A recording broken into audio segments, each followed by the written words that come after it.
This is an example on how to make your own flashcards in Photoshop. What you should start out with is 4 by 6 inches. That would be what you would want. 6 inches wide by 4 inches high. 300 dots per inch is a good way to go because most printers are 300 dots per inch. You can go to 150, but it's better to keep it at 300. You'll see that the image size changes once you go from 300 to 150, so it would take more space. Click OK. Now that you're at that point, you have a brand new white screen. It looks like you're at 66.67, which is a fraction percent. Go to 100%. It's much larger than your screen. You can press Control plus or Control minus to shrink the screen. Control minus does a great job. Now you'll see it says 25, 33. 33 would make things very jaggedy when it comes to text, etc. 50%. 25% or 100% is where you should be. Now that you're at this position, you're going to stay at 25% on this screen version. Go to the text tool, the T on the left side, and just click one time, left click. Cursor will be ready, type in the letter A, then click on the Move tool, the V, Move tool, click on it, move it around. Then if you want, you can press Control T, which means transform, and then a marquee goes around the actual letter itself with 4 little control points on the side. If you drag one, it'll be out of proportion, so if you hold the Shift key down, it'll actually scale it properly in proportion. Then you can keep moving it around with no final decision. You can rotate it by getting close to the edges of those little control points. Press Control Z to undo, and it'll actually go back to the last rotation or scale you've done. Then press the Enter key to make a decision. For right now, that's the size of your letter. If you click on T for the Type tool again, now you can type in, left click, and then type in Alaska, for instance. A is for Alaska. Then you go to the Move tool to get out of the type movement, the type version. Then you press Control T, hold down the Shift key, and scale it any way you want. Vertically, horizontally, in proportion with the Shift key. Then you'll have that point, press Enter. Now you have A, and you have Alaska. Now you have the different layers on the right side if you look. A, Alaska, and the background. The eyeball turns the layers on or off selectively, and you can click on the words themselves to move them. Now if you press the T for Type tool and highlight a letter, you can modify it, or just Move tool, and then go to the top where it says Window, and you'll see Paragraph, or above just the character style. Then you can choose Character by left-clicking and dragging its own little toolbox there. Select any font you want, click in the window once it's selected, make it blue, and just move up and down with the arrow key.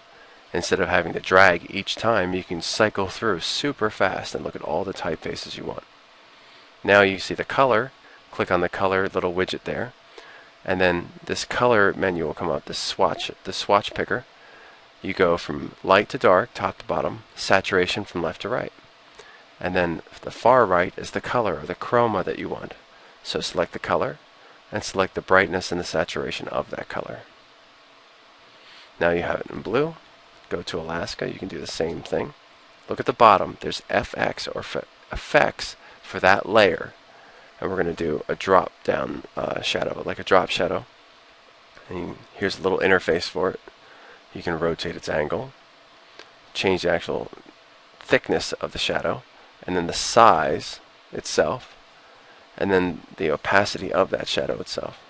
It doesn't really work so well on dark shadow on a dark, medium dark letters on a white background, so maybe you want to do an outline, or a stroke it's called, and you can change the stroke and all that. So now you have those two things. The next thing you want to do is pop on over to Google and then look for an image of Alaska. So just simply type in Alaska. Come on.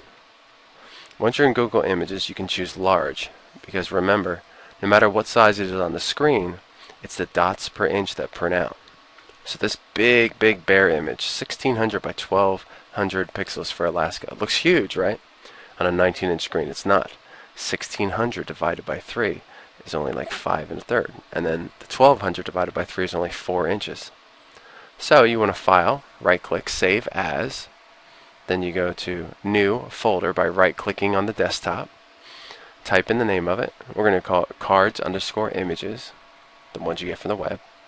Then rename it Alaska.jpg. Save. Now we have an image. Now if you want, you can go back into Photoshop, File, Place, which means put into this layered image. Go to Desktop. Look for cards_images. Double click on Alaska. There it is. It's placeable and scalable. Now we can zoom out, Control minus until we get to 25%.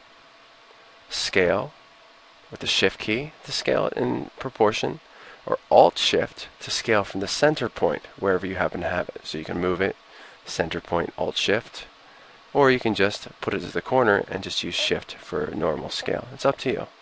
Scale it up, press Enter to make the decision. Now if you look to the right in the layers, the Alaska image is a little bit above everything else. That's why everything else is invisible. A bunch of layers of things. Left click, drag the layer down. There will be a dark line showing you where it'll go to, and now you have both. Now you have to change that letter from a dark blue to maybe like white or gray. Remember, select the layer that says A, then you can go up to Character, change the color.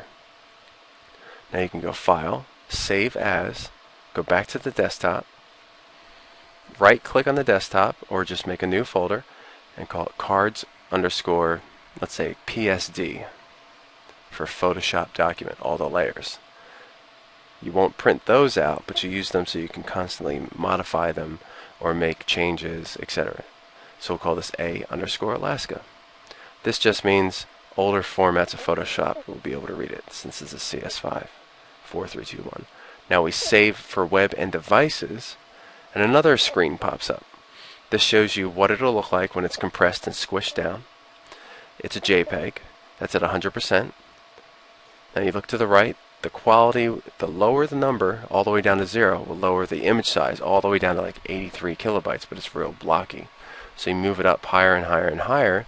I think a good point's about 85%, because right now it's 1.3 megs at 95. So if we go to 85, it goes down to 960K. Perfect for a 5.5 by 4 inch image at 300 dots per inch. No big deal.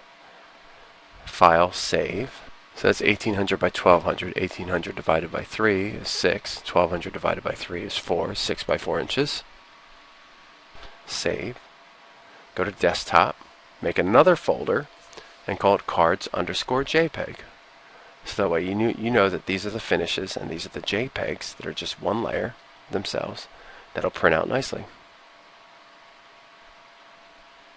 Cards PSD, cards images, and cards JPEG. A_Alaska.jpg. Now you're finished, and you have a JPEG, you have a PSD layer, and you have the original images you got off the web or you took photographs of. They're all next to each other because they're alphabetically similar. Now you can just copy the JPEG part, cards_JPEGs, or all of them, and put them into a DVD or a CD-ROM and bring them to a printer. That's it. You only print out the JPEGs.